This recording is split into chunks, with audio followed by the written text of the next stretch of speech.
Nunca vi que Leigh hiciera algo desagradable o cruel. Al menos durante la época de las vacaciones, cuando coincidíamos. Lo más cruel que recuerdo que me haya hecho fue cuando estaba con aquel niño esa noche, en 1962.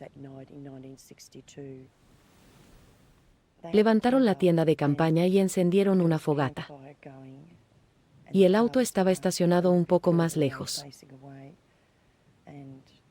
Estaban cocinando algo, yo disfrutaba de la fogata. El jovencito me dijo, tenemos un cadáver en el auto. No recuerdo si le respondí. Debí haber mostrado sorpresa e incredulidad, según recuerdo. Abrieron el maletero del auto y miraron adentro. Solo había recipientes de gasolina, o latas de algo, no sé.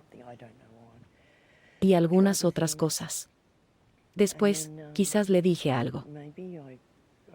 Probablemente le dije, eres un mentiroso, o algo así. Luego fue hacia el asiento trasero del auto, a la puerta trasera del lado izquierdo.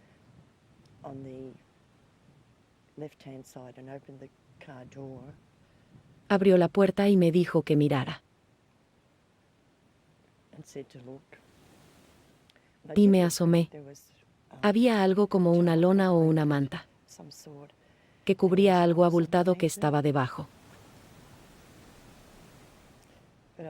No me pareció que aquello fuera un cadáver, y creo que le dije algo como, eso no es un cuerpo. Y entonces Leigh me llamó desde el otro lado del auto. Abrió la puerta trasera y me dijo que me acercara.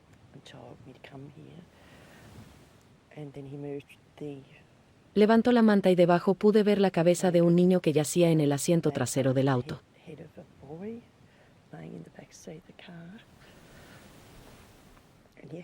Tenía el pelo mojado, yo busqué sus ojos.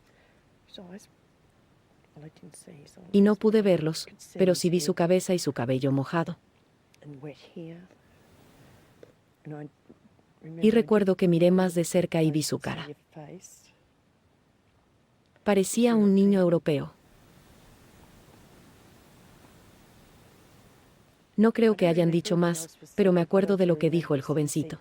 Pequeña, mejor vete a casa, antes de que te meta algo por el trasero. Antes de que te mate y te entierre, como haremos con él.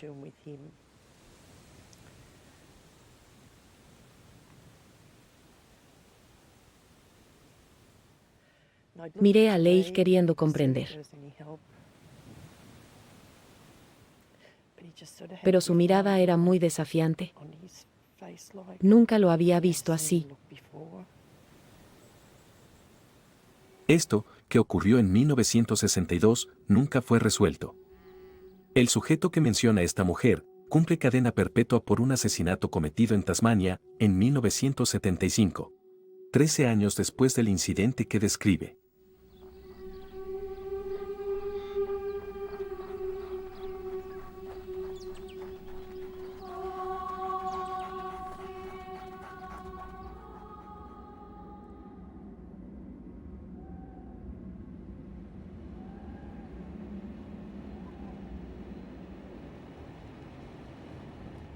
Trabajé casi 20 años en el Departamento de Policía de Victoria, especialmente en la Unidad de Delitos Graves.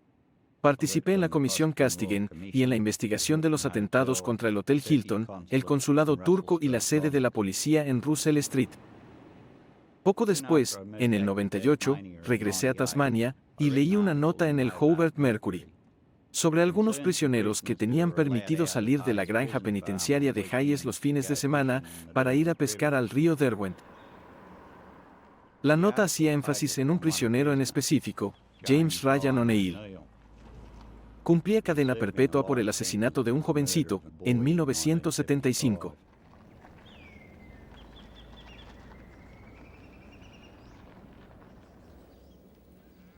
Su historia era fascinante.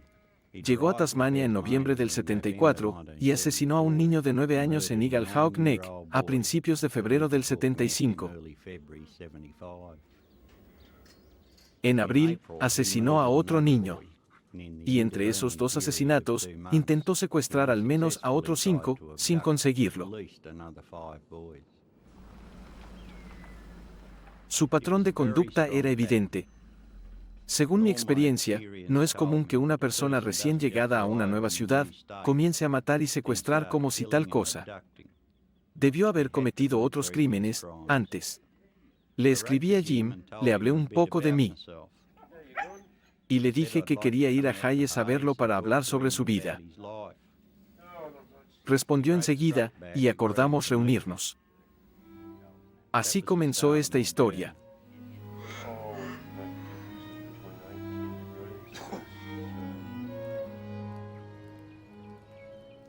Jim, has pasado más de un cuarto de siglo en el sistema penitenciario. 26 años y medio, para ser preciso. ¿Qué opinión tienes al respecto? Bueno, no he envejecido. Cuando llegué aquí, dejé de cumplir años. ¿Cuántos años tenías cuando entraste a prisión? 27. Tienes 54, ¿no es cierto? Sí, nací en Melbourne, en el 47. Estuve en los internados Caulfield Grammar y Scotch College. Scotch College era un internado de clase alta, no me gustaba. ¿Te gustaba estudiar? No. No. En absoluto. Tuve una infancia bastante normal y tranquila. Mi padre trabajaba en el sector inmobiliario, y yo también trabajé ahí, cuando dejé la escuela. Salíamos de vacaciones todos los años, íbamos de pesca. Uno de mis lugares favoritos desde que era muy joven era el río Johanna, en el distrito occidental de Victoria, cerca de Cabo Otway. Íbamos a acampar casi todos los años. Conocíamos a todos los granjeros y las familias de la zona. Me imagino que alguno de esos granjeros tenía hijas atractivas. ¿Eso es lo primero en lo que piensas? Sí, había muchachas guapas. Te decía que aprendí a pescar y a cazar, entre otras cosas. Fue con la hija de uno de esos granjeros que aprendí esas otras cosas. Yo tenía unos 6 años cuando conocí a su padre. Un día, su padre lo llamó con un tono muy severo, exigente y autoritario, como si fuera un sargento. Leigh, ven acá. Y recuerdo haber visto a Leigh ir con su padre, muy asustado. Su padre tenía un palo de unos 30 centímetros de largo y tomó a Leigh por el brazo. Comenzó a azotarlo muy fuerte, tanto que cayó al suelo. Tu infancia con tus padres fue muy difícil. ¿No es cierto? Sí. Corrígeme si me equivoco. Tu madre tenía problemas con el alcohol. Sí, hasta el día de hoy. Hasta la fecha. Comprendo. El padre de Jim O'Neill había sido prisionero de guerra. Terminó muy conflictuado. La madre de Jim era mucho más joven y, al parecer, padecía un alcoholismo severo. Peleaban frecuentemente. La policía tuvo que ir a su casa en Brighton varias veces. Jim abandonó los estudios en bienes raíces en Pragrant Tech y se puso a vender armas. En esa época, conoció a algunas personas de dudosa moral. Gente como George Joseph, quien consiguió el arma que mató al activista antidrogas Donald McKay. No me importa lo que digan, él era un buen tipo. ¿Quiénes eran las demás personas que conociste entonces? Conocí también a Trimble, pero lo traté mucho menos. Eran aspirantes a mafiosos, por así decirlo. Les gustaba transmitir esa imagen. Muchas cosas que sucedieron en Melbourne nunca salieron a la luz. Solo los involucrados sabían lo que pasaba. Yo crecí en Melbourne. Asistí a los mejores colegios. No tenía idea de cómo eran realmente las cosas. De pronto, conocí un mundo en el que los jueces tenían un precio y se les podía comprar. Lo mismo con la policía. Y no solo se dejaban comprar, también participaban en delitos ellos mismos.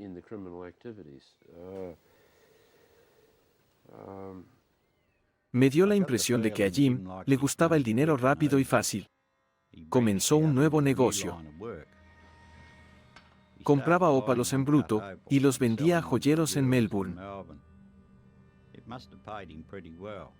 Debió haber sido buen negocio, porque viajó muchas veces a Coober Pedy entre el 65 y el 67. ¿Cuántos viajes recuerdas haber hecho? No recuerdo exactamente, fueron muchos viajes. 15 o más. ¿Y cuántos autos te acabaste en ese periodo? 7 u 8. ¿En serio? Claro. Es fácil quedarte varado a medio camino, sin que nadie más cruce por ahí. Puedes salir de Port Augusta, tomar la desviación hacia Woomera y no volver a ver otro automóvil por el resto del viaje. Todas esas historias aterradoras que me contaron sobre Coober Pedy, sé que sucedieron y sé que pasaron mientras yo estaba ahí. ¿Qué historias aterradoras conoces? Que la gente desaparece.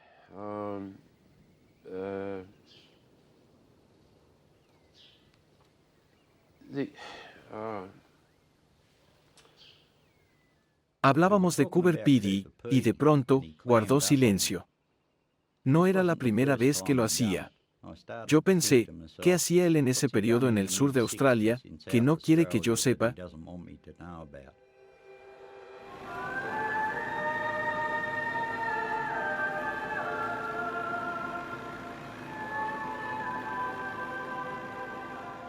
Durante todo el rato que platicamos, Jim insistió en que nunca había tenido problemas con la policía antes de su arresto en Tasmania.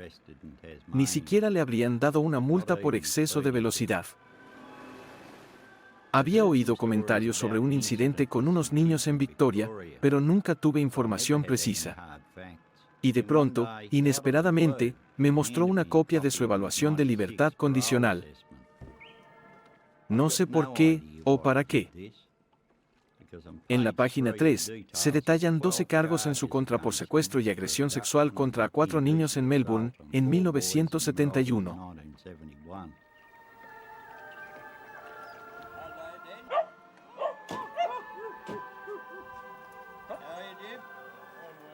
Había pasado mucho tiempo con Jim O'Neill y sentí que nos estábamos familiarizando demasiado. Se me ocurrió que quizás hablaría más ampliamente con alguien que no conociera. Al revisar el expediente del caso y los informes de la Junta de Libertad Condicional, noté que había acusaciones sobre incidentes con niños en Melbourne. No puedo hablar de eso. De acuerdo, está bien. Estoy impedido. ¿Cuestiones legales? Sí, ¿Tuviste oportunidad de hablar con la Junta de Libertad Condicional? sí. ¿Te cuestionaron si los niños te interesaban sexualmente? ¿Qué respondiste? Lo negué rotundamente, por supuesto. Y les dije que no hay evidencias de ello. ¿Cómo describirías tu orientación sexual? ¿Te consideras heterosexual? Sí, y en los años recientes, me he vuelto abstinente. Ya veo. ¿Y en el pasado? ¿Eras heterosexual? Sí, y lo demostraba. Desde luego. Seguro. Pero se decían cosas, lamento insistir, pero es importante. Fueron jovencitos en los dos casos, y luego otro más. ¿Qué querías con esos jovencitos? ¿Fue casualidad? ¿Algo pasajero? No tengo idea. Entiendo. No tengo la menor idea. Está bien. Tuviste un accidente, ¿verdad? Un impacto de bala. Así es, sí, era vendedor de armas con licencia, en Victoria. Tenía un socio en ese momento, y habíamos comprado una Beretta 32, que no funcionaba muy bien. Él estaba probando el mecanismo del arma sin ningún cuidado, y de pronto se disparó. Y me impactó aquí, en la frente. Me llevaron al hospital. La bala penetró el cráneo, afectó un poco, bajó por la garganta y terminó en el cuello. Eso te provocó ciertas lagunas mentales, ¿no es cierto? La mejor manera de describirlas sería no saber qué había pasado durante esos lapsos. Claro. Jim O'Neill está en prisión por un asesinato que afirma no poder recordar debido a la herida de bala.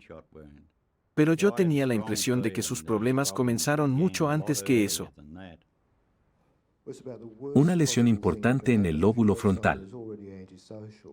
Es lo peor que le puede pasar a alguien que ya es antisocial y ya padecía un deficiente control de impulsos. El lóbulo frontal se encarga de mantener los impulsos bajo control. Si sufre una lesión, la persona se vuelve aún más desinhibida e incluso más impulsiva.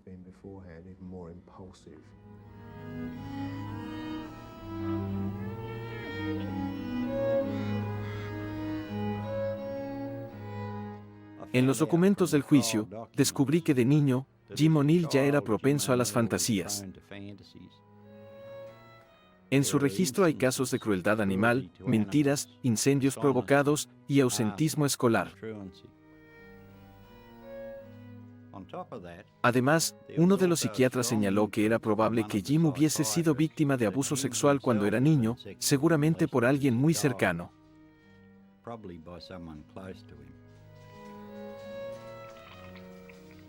Ya me hablaste de tu padre. ¿Cómo era la relación con tu mamá?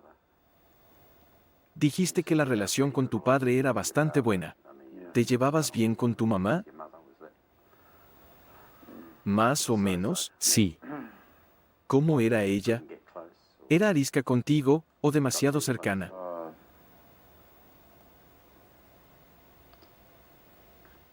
¿Podemos evitar esta pregunta?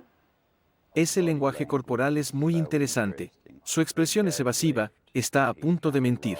Cabecea hacia el otro lado, pensando, ¿cómo voy a salir de esto? Sí.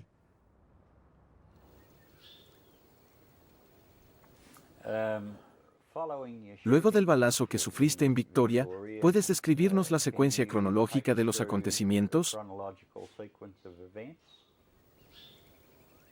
No, no puedo. Lo lamento. ¿Por qué no? Simplemente no puedo negar ni afirmar nada.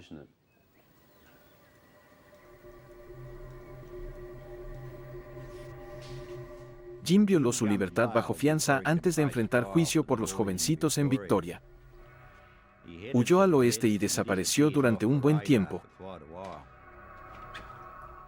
Al principio, habló abiertamente sobre esa época. Me contó que había trabajado en granjas ganaderas en Fitzroy Crossing. Después, por alguna razón, se volvió muy evasivo. Los abogados le habían advertido que no debía mencionar fechas ni lugares donde había estado. Me dijo que le preocupaba que un día la policía pudiera encontrar algo y suplantara su ADN. Solo alguien que tiene algo que esconder haría ese tipo de comentario. ¿Cuál es tu verdadero apellido? Es Bridgard, B-R-I-D-G-A-R-T. ¿Y tu nombre real? Leigh Anthony, L-E-I-G-H. ¿Por qué cambiaste de nombre? Lo siento, ya no me acuerdo. Nunca he tratado de ocultar mis movimientos. Mis amigos y mi familia sabían exactamente dónde estaba y qué estaba haciendo. Hablé con gente de esa zona y me sorprendió cuántos de ellos recordaban a Jim O'Neill. Al parecer, pasó mucho tiempo merodeando por el bar de Fitzroy Crossing. Allí conoció a una joven camarera de Tasmania y luego se casaron. Di con un sujeto que dijo haber ido a la boda. Creo que la primera vez que lo vi fue cuando llegó a Fitzroy Crossing y no había empezado a delinquir. Estaba en el bar. Conoció a una de las camareras, Carol, y terminaron casándose. Hasta el día de hoy, desconozco si alguien le dijo a Carol lo que se murmuraba sobre su prometido o su esposo. En esa época yo trabajaba para el Departamento de Agricultura, en la estación de investigación. Teníamos una estación de investigación a 37 kilómetros de la ciudad, y Jim logró llegar a gerente. Trabajar con él no me hacía muy feliz. ¿Cómo consiguió el trabajo? Jim contaba historias fantásticas. Era un embustero. Seguramente llegó y engañó a todo el mundo. Él afirmaba que todo era verdad, pero creo que nunca lo investigaron a fondo. ¿Recuerdas la cicatriz en su frente? Sí, nos habló de eso. Decía que le dieron un tiro en Vietnam. Decía que la bala entró por aquí y salió por la nuca. La presumía como una herida de guerra, en Vietnam. Hablé por teléfono con un sujeto que había sido juez de paz. Jim no era de su agrado. Pero comentó algo más. Me habló del asesinato sin resolver de un jovencito aborigen en noviembre del 73. ¿Un aborigen? ¿Era joven?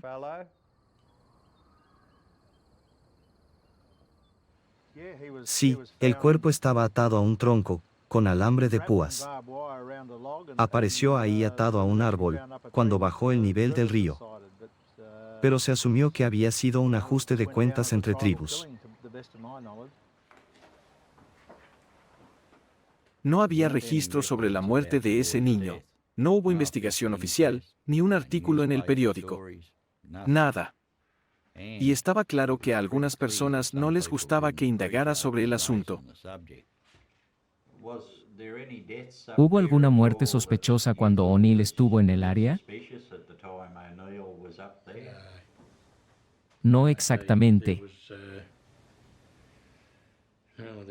Hubo un caso de un jovencito aborigen, apareció atado a un tronco, flotando en el río, pero se decía que fueron ellos mismos. Algo a lo que no pondrías mucha atención, pero me parece que ese jovencito tuvo algo que ver con Jim. ¿Dónde escuchaste eso? Él y un amigo suyo acostumbraban ir a las carreras. Ahí conocieron a Jim. La comunidad de Málaga está cerca de algunas de las granjas en las que trabajó Jim. Algunos de los ancianos lo recordaban, pero son personas amables, y tuve la impresión de que no hablarían mal de nadie. Siempre fue muy introvertido. ¿Recuerdas cómo se llamaba? ¿Se llamaba Jim? Sí, No sé su apellido, pero sé que ese era su nombre. sí, Jim O'Neill. ¿Recuerda qué clase de persona era? Era un buen tipo. Para algunos de ellos, Jim era un tipo blanco cualquiera. Pero tuve la molesta sensación de que trataban de esconder algo. Lo comprendí todo cuando hablé con los propietarios de Fossil Downs, una de las granjas donde Jim trabajó durante un tiempo. Para alguien que trabajó apenas un par de meses hace más de 30 años, parece haber causado una gran impresión. No encontramos nada malo en el trabajo de Jim. Fue más el imperativo moral lo que nos llevó a pedirle que se fuera. Todo se supo al paso del tiempo. Las jovencitas aborígenes no saben guardar secretos. Decían que Jim pagaba por sus favores con tocino o alcohol. ¿Reconoce a este tipo? Es Jim O'Neill. Un tipo que trabajaba en otra propiedad comentó que Jim decía que tuvo algo que ver en lo de Beaumont. Con lo que pasó con esos niños de Beaumont, en el sur. En aquel momento, pensé que era demasiado joven para haber estado involucrado en eso. Y no le presté mucha atención. Hubo otro asesinato, un jovencito aborigen que encontraron muerto en el río, cerca de Fitzroy Crossing. ¿Alguien le habló de ese caso? No, no, usted sabe, uno se entera cuando alguien muere, pero con ellos no es igual. Probablemente sí nos enteramos, pero no supimos los detalles. Y si lo supimos, quizás ya los olvidamos. Ha pasado mucho tiempo. Pero por teléfono, usted me dijo otra cosa. Me dijo que un empleado le mencionó que Jim se jactaba de que había matado a un jovencito aborigen. No es cierto. No dije nada. No fui yo. No sé nada de eso. Al día siguiente, me ofreció una disculpa. Mencionó que era mejor no hablar de ciertas cosas. Decidí llamar a Norm Adams. Norm fue oficial de policía en Fitzroy Crossing, y cuando hablé con él, un par de días antes, mencionó al jovencito encontrado en el río. ¿Tienes información del niño del alambre de púas? ¿Nunca has oído hablar de él? Exacto. Bueno, pensé que podría saber algo. Norm no quiso hablar, pero descubrí que había otro policía en Fitzroy Crossing cuando Jim estuvo allí. Había muerto hace unos años, pero su esposa estaba dispuesta a hablar conmigo.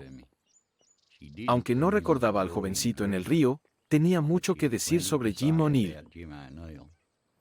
En cuanto Trevor conoció a Jim, dijo, no confío en ese tipo. Es un mañoso. Se le nota desde lejos.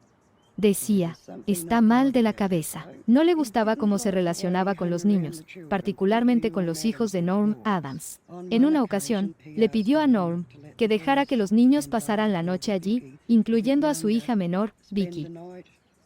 Trevor le dijo a Norm que no los dejara, pero no le hizo caso. Trevor estaba muy disgustado por eso. Al día siguiente, fuimos a comer todos juntos. Fue muy incómodo. Recuerdo que Carol estaba muy molesta. Sentía que su matrimonio era una especie de farsa. No decía directamente que él la golpeaba, pero lo insinuaba. Jim contaba unas cosas terribles. Él las atribuía a su herida en la cabeza. Por supuesto, alguien terminaría investigándolas. Decía que el novio de su madre era un mafioso y que le había disparado en la cabeza. Jim O'Neill dijo muchas mentiras cuando estaba en Kimberly. Además de decir que había sido chofer, cuando ni siquiera podía montar a caballo, afirmaba que era contador, veterano de Vietnam, abogado, e incluso agente de la inteligencia australiana. Según dicen, Jim fue pésimo como gerente, y el departamento terminó por trasladarlo a Derby. En ese momento, su esposa tenía 3 meses de embarazo. En agosto del 74, partió hacia Fitzroy Crossing.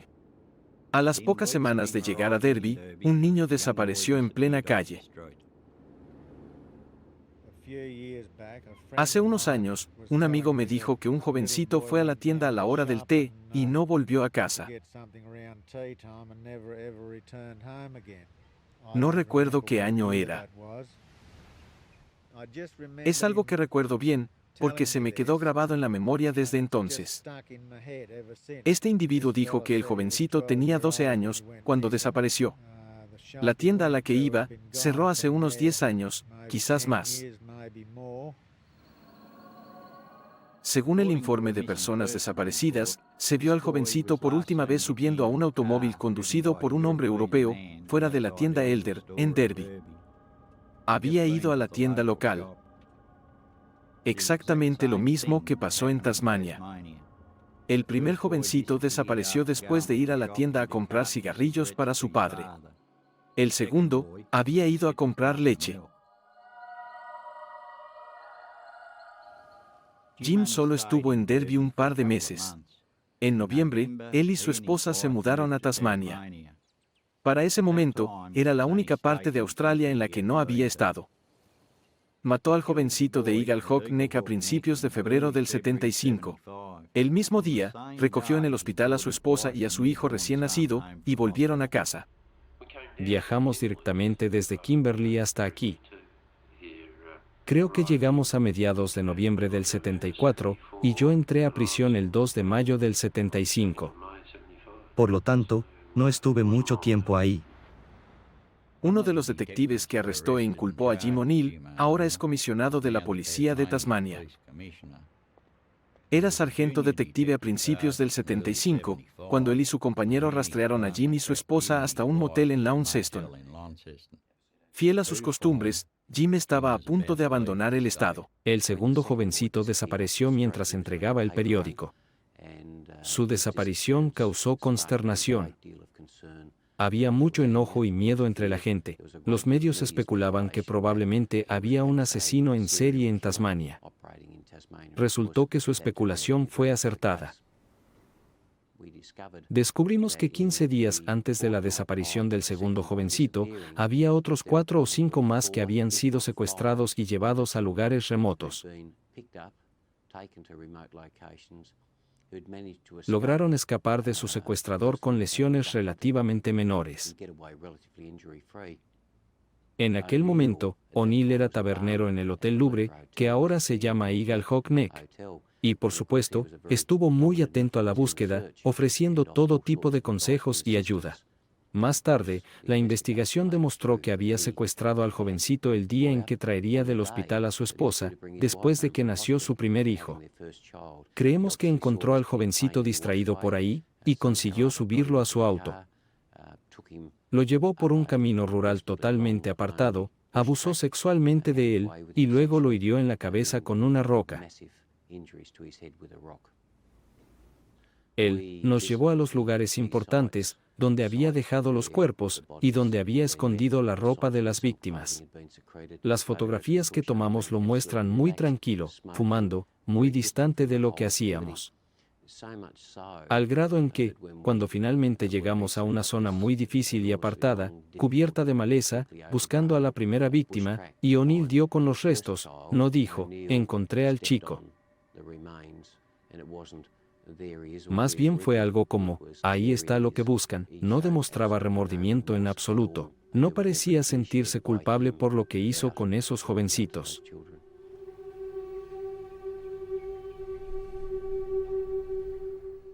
¿Puedes explicarme qué quieres decir con no podría haberlo hecho?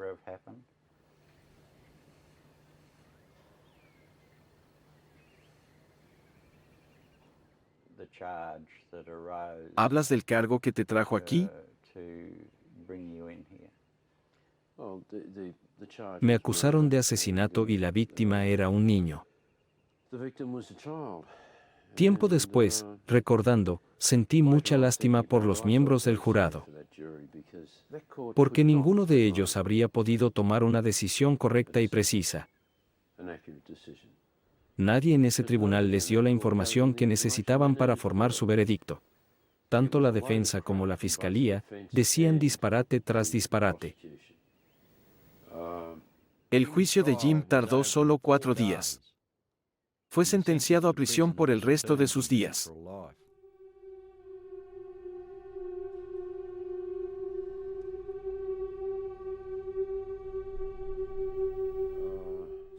Yo afirmaba, y lo afirmo aún, que no tenía ni tengo recuerdo alguno de nada de eso. Ni siquiera fragmentos, no tengo memoria de eso. No recuerdo nada de lo que haya pasado.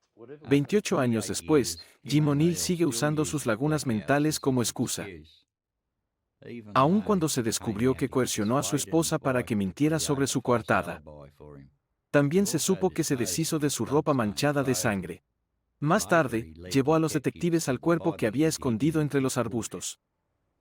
Es posible que haya sufrido algún tipo de laguna mental en ciertos momentos. Sufrió una lesión importante en la cabeza y tuvo meningitis.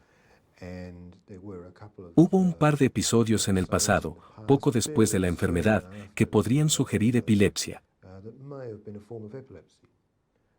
Las probabilidades son muy altas para alguien que sufrió una lesión de ese tipo en la cabeza y que padeció meningitis. Tenía varios factores de riesgo para presentar epilepsia. Pero no concibo que haya sido capaz de realizar actividades altamente complejas, como secuestrar o matar a alguien, durante un episodio epiléptico. Sería un caso único. Jim me dijo que había tenido al menos 8 o 9 de esas lagunas mentales mientras viajaba por el país. Ya las había usado como excusa en Tasmania. Me pregunto cuántas cosas más estaría ocultando. Algo que me quedó muy grabado en la memoria fue cuando me encontré sentado en una playa, con un traje formal, en el distrito occidental de Victoria.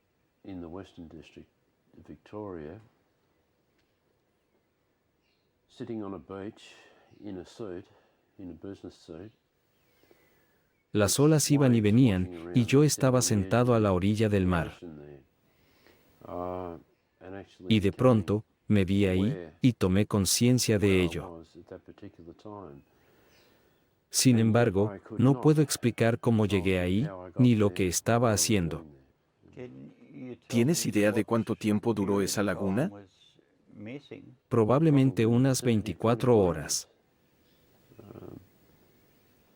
Empezamos a investigar todos los lugares en los que había estado, y encontramos que había unos 7 u 8 casos idénticos de jovencitos desaparecidos en varios lugares de Australia. Desaparecieron y nunca los encontraron. Tengo que hacerte algunas preguntas difíciles. No respondas si no quieres. La primera es, ¿tienes remordimiento por lo que pudiste haber hecho durante esas lagunas mentales? En vista de que no recuerdas lapsos importantes durante tu peor periodo, ¿no te preocupa lo que pudo haber sucedido? Pues sí, tienes razón. Pero insisto, nada ha salido a la luz. Claro. Después de que Jim O'Neill fue a prisión en Tasmania, la policía de otros estados comenzó a investigar. Conseguí un par de cartas de la policía del sur de Australia, escritas al oficial a cargo en Fitzroy Crossing. Esas cartas me pusieron a pensar. ¿Por qué se le concedió la libertad bajo fianza a Jim O'Neill en Victoria? ¿Y por qué los departamentos de policía de 3 estados no se habían puesto en contacto entre ellos antes de su arresto en Tasmania? Este documento describe claramente la desaparición de 2 niñas del Estadio Oval, en Adelaida, el 25 de agosto de 1973.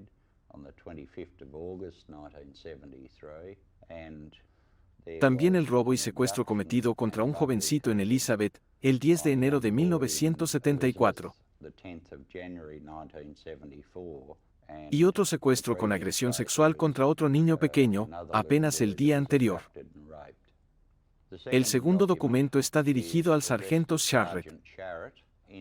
Entre otras cosas, dice, hemos estado buscando a O'Neill desde que lo pusieron en libertad bajo fianza en Melbourne hace varios años.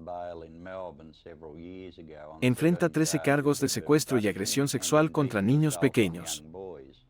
Cambió su nombre y se fue al oeste.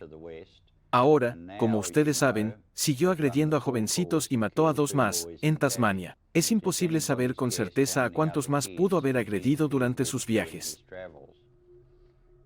Por una u otra razón, niega haber estado en el sur de Australia.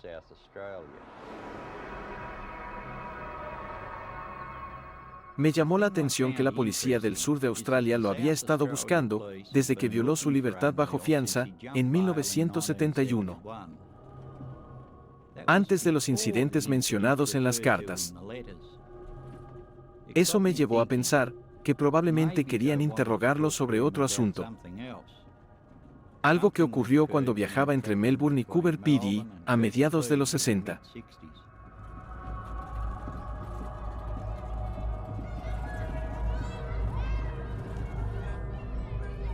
La desaparición de los niños Beaumont de la playa Glen Elg en Adelaida es el misterio más desconcertante de la historia criminal australiana.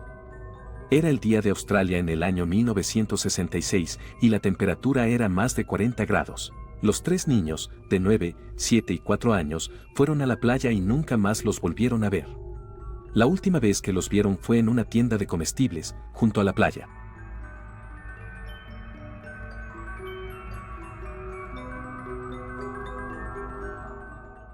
En mis viajes, conocí personas que decían que Jim O'Neill había confesado que participó en la desaparición de los niños Beaumont. Lamentablemente, los testigos originales ya habían muerto. Así que viajé a Adelaida para hablar con Brian Swan, quien está a cargo de la investigación de los Beaumont. Aquí, en la página 3, dice que Jim vendía ópalos de Coober Pedy. Como sabes, Coober Pedy está en el sur de Australia. Aquí es donde hay lugar a la posible relación con Beaumont y sus actividades en el sur. Sí, estaba fascinado con Coober Pedy y lo mencionó en numerosas ocasiones. Nunca mencionó a Adelaida. Hablaba de sus viajes entre Melbourne y Coober Pedy, y unos 2 años después de que comencé a visitarlo, le hice una pregunta. ¿Qué camino te lleva de Coober Pedy a Melbourne? Y él dijo, tienes que pasar por Adelaida. Era la primera vez que mencionaba a Adelaida. Y me pareció extraño. Estuvo en el sur de Australia en 1966. Aquí dice que estuvo a finales de los 60 y principios de los 70. Definitivamente, desde el 65 o 66. ¿Mencionó algo sobre la desaparición de los niños Beaumont? Le dije que escuché rumores de que habría confesado el asesinato de los niños Beaumont en 1966.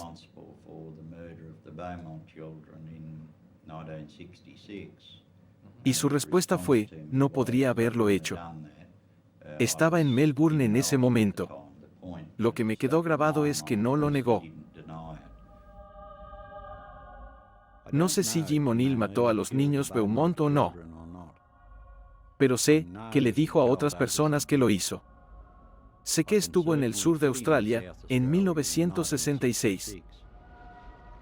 También sé que en todas las ocasiones en que habló de sus viajes, nunca mencionó a Adelaida. Tenía 19 años en 1966, pero hay que recordar que solo tenía 15 en el momento del incidente en el río Johanna en 1962.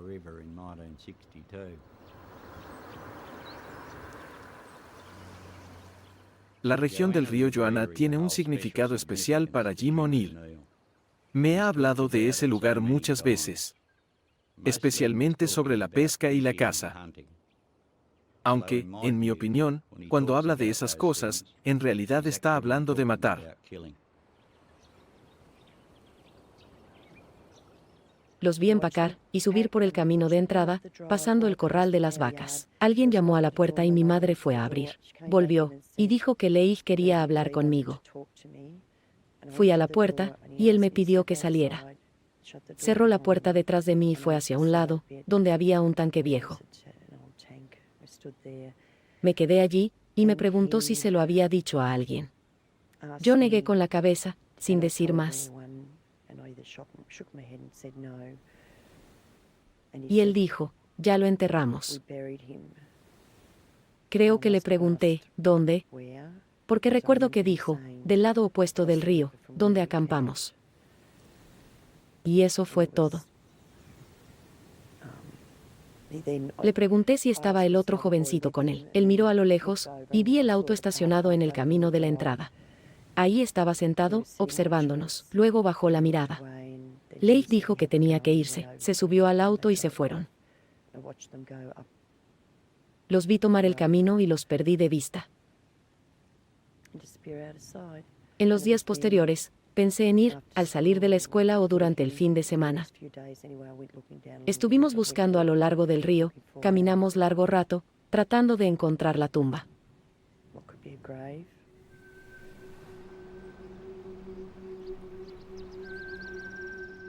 Sentí que mi mejor oportunidad de demostrar que Jim había matado a otros niños estaría en la granja en Johanna.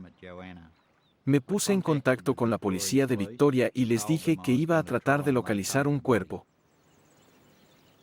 El área de búsqueda cubría unos 2.000 metros cuadrados de terreno aluvial. Estaba cubierto de maleza y zarzales.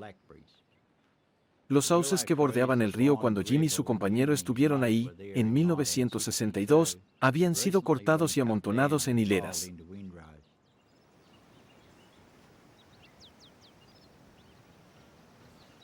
¿Ves ese movimiento? ¿Qué crees que sea? Esperemos que una buena señal.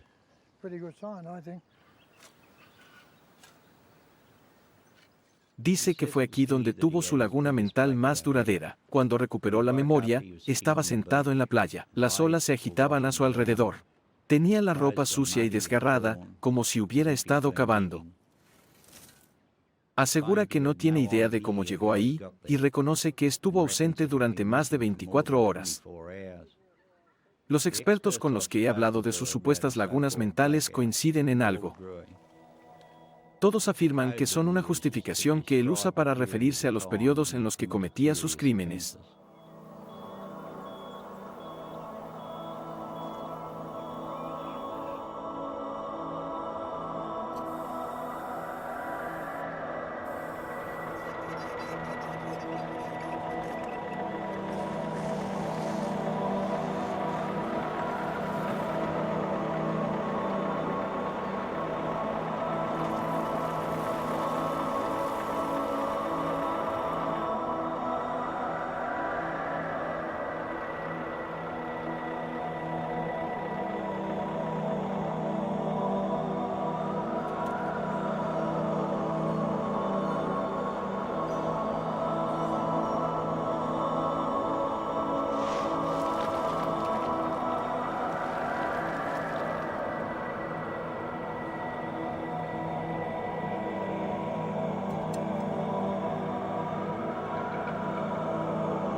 «40 años es demasiado tiempo para encontrar el cadáver de un niño.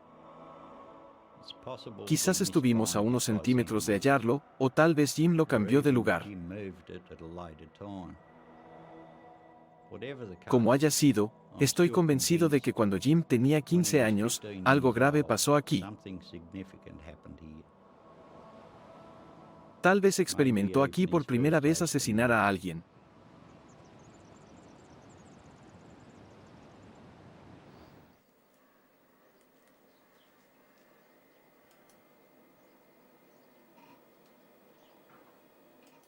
A los psicópatas les gusta ejercer control sobre otros seres humanos, incluso en términos de quién vive y quién muere. Y aquí tenemos a alguien que se dedica a criar gusanos, para después dárselos a los roedores. Existe ahí un enorme simbolismo para un psicópata. Te dirá exactamente lo que quiere que sepas, en cada momento. Y no tengo ninguna duda de que tiene la capacidad de persuadirse a sí mismo de que no es culpable.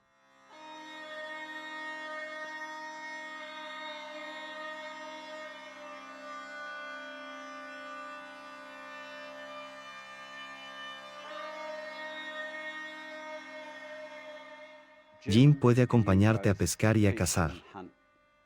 Pero él va un paso más lejos. Jim también caza jovencitos. Lo hizo cuando mató a esos dos jovencitos, y creo que no fueron los únicos.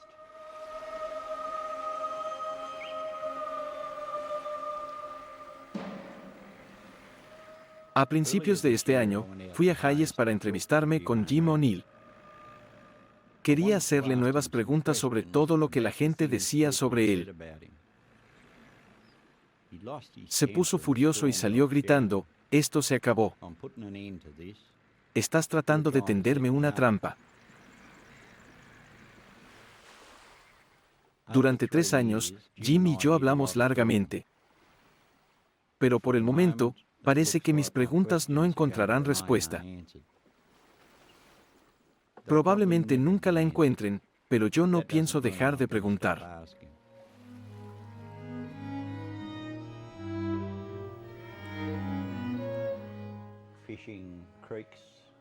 Yo me deleito en los arroyos y los ríos pequeños. Si los conoces bien, puedes anticipar a dónde están los peces y lograr una buena pesca.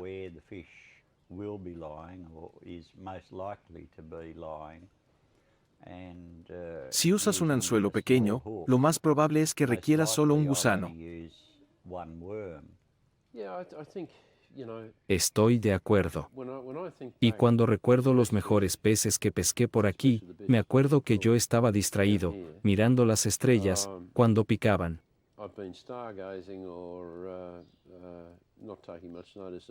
Solo había que lanzar el anzuelo, después podía distanciarme, el anzuelo haría su trabajo.